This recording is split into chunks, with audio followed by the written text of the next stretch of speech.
बहुत अहम बात है कि हम लोग किताबें नहीं पढ़ रहे हैं। आपको क्या लगता है कि आप बगैर किताबें पढ़े तरक्की कर जाएंगे? नहीं करेंगे। दूसरी एक चीज़ सबसे जो अहम है कि हम लोग फ़ोन से जितना दूर रहेंगे उतना भी दूसरी चीज़ों की अगर हमको कोई शौक़ है तो वो पूरा करने की चाहत होगी। तो एक चीज़ को पहले हटाना पड़ेगा या कम करना पड़ेगा और फिर दूसरी चीज़ की तरफ हम बढ़ पाएंगे। तो ये एक उसका पहला मरहला है। और इसके साथ में जो और एक अहम चीज़ है वो क्या है कि हम कॉलेज में सिर्फ लाइब्रेरी से भी जोड़ने के लिए नहीं भेज रहे, बल्कि हम ये चाहते हैं कि क्योंकि सबको 10वीं की जमात के बाद कॉलेज ही में जाना है, 11th-12th कर लेने के बाद यानी जूनियर कॉलेज के बाद सीनियर कॉलेज में जाना है। हमारे बच्चों को ये पता ही नहीं होता कि कॉलेज के माहौल में और स्कूल के माहौल में ज़मीन आसमान का फ़र्क होता है। कॉलेज बहुत अलग चीज़ है, उसका एक आपके जहन में क्रेज़ भी रहना चाहिए, तजस्सुस भी रहना चाहिए और शौक़ भी रहना चाहिए, पैशन। और ये शौक़ कब पैदा होगा? जब आप जाके देखेंगे कि भले ही वो लड़कियों का कॉलेज है और आपको वहाँ नहीं जाना होगा शायद मुस्तकबिल में यकीनी तौर पे, लेकिन आप उसी किस्म के किसी कॉलेज में पढ़ना चाहेंगे जिसका शौक़ आपके जहन में, आपकी सोच में रहना चाहिए कि नहीं मैं भी ऐसे किसी कॉलेज में 12 के बाद में जाऊँगा। और वो शौक़ जितना बढ़ेगा उसके बाद आप आगे बढ़ने के लिए आज कोशिशें करेंगे। इसलिए हमने बहुत सारे कॉलेज कैसे चलते हैं, यूजीसी क्या है, नैक का एक्रीडिटेशन यानी इस्तेक़ाक़ या सर्टिफिकेशन का अमल कैसे होता है, कि किस तरीके से कॉलेज को कोई ग्रेड मिलता है कि वो आला दर्जे का कॉलेज कहलाए, ये सारी चीज़ें सिखाने के मकसद से आपको कॉलेज में भेजने का प्रोग्राम बनाया। आपकी रहनुमाई के लिए आसिफ जामई सर, ज़फ़र आलम खान सर और आसिफुर रहीम सर साथ में होंगे। हम चाहते हैं कि आप जाएं वहाँ पर अच्छी चीज़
आगे जाएंगे, लैब देखेंगे, पूरा कॉलेज आप घूमेंगे।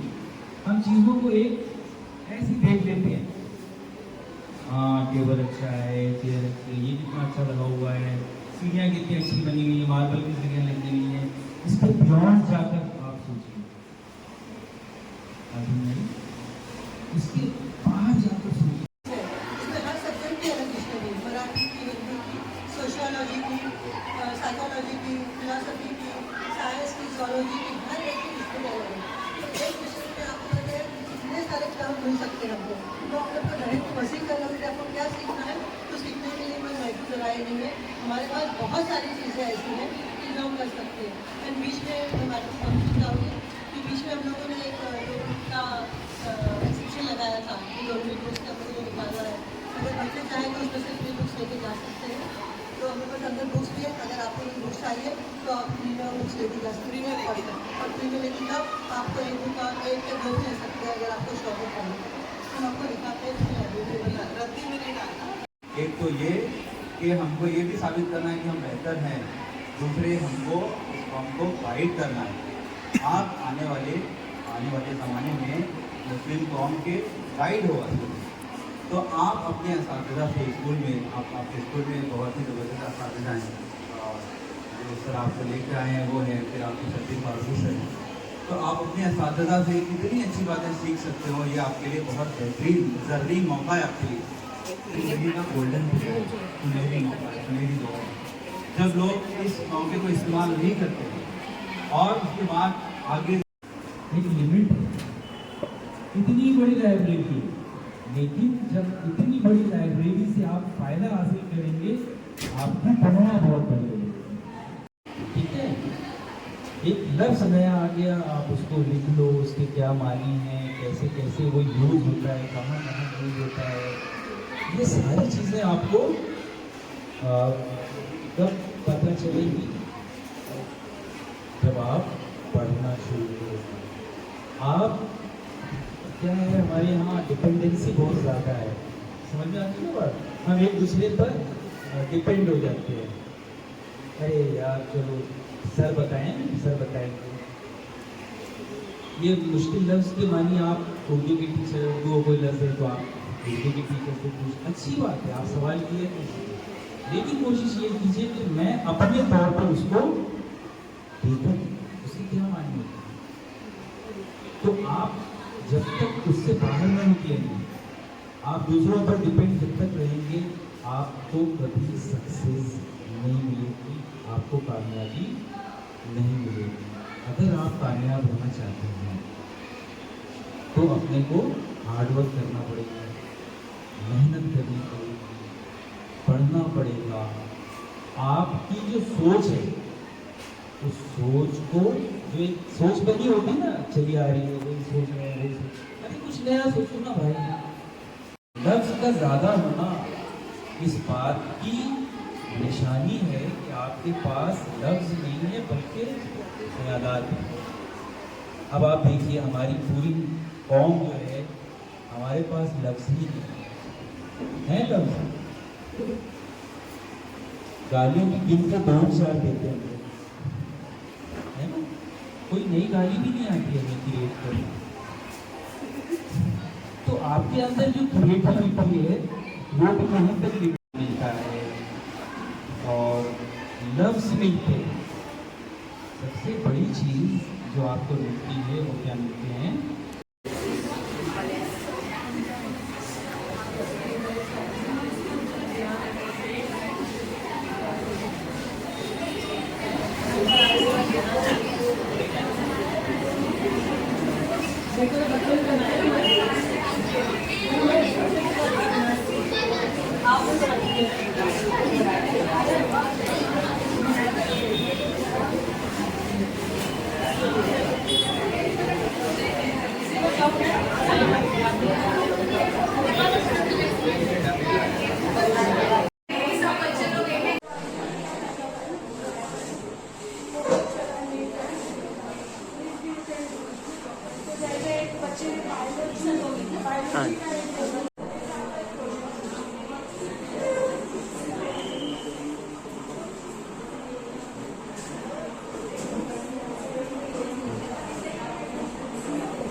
काफी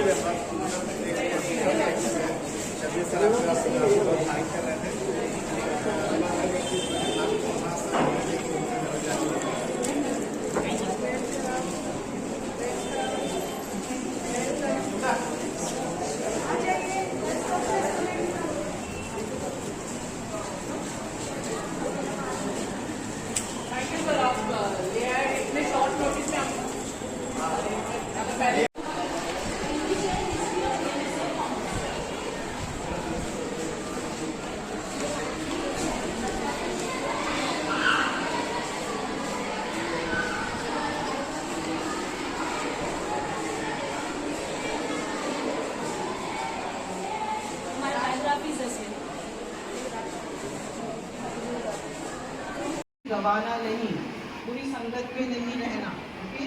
और ये देखो जैसे सर ने कहा है हम सोशल मीडिया पे रहते, व्हाट्सएप पे रहते, ये ऐप है वो ऐप है, मोबाइल पे रहते, मोबाइल में अच्छी चीज़ें देखते रहते, बुरी बुरी चीज़ें भी देखते रहते हैं। तो उसमें ये होता है कि आप कितना वक्त ज़ाया कर रहे हैं उसमें। दूसरी बात ये होती है कि जब आप पढ़ाई से या बुक से जिंदगी जब करते हो ना, आप जब कोई बुक पढ़ते हो, कोई भी छोटी मोटी नॉवेल हो, कोई भी छोटा मोटा न्यूज़पेपर क्यों ना हो, आप उस पर सोचते हैं, गौर करते हैं, ये वर्ड क्या है, ये अल्फाज क्या है, इसका डिक्शनरी में क्या मतलब है, तो आप क्या होता है उस पर आप रिफ्लेक्ट करते हैं, आप गौर करते हैं उस पर। समझ में आ रहा है?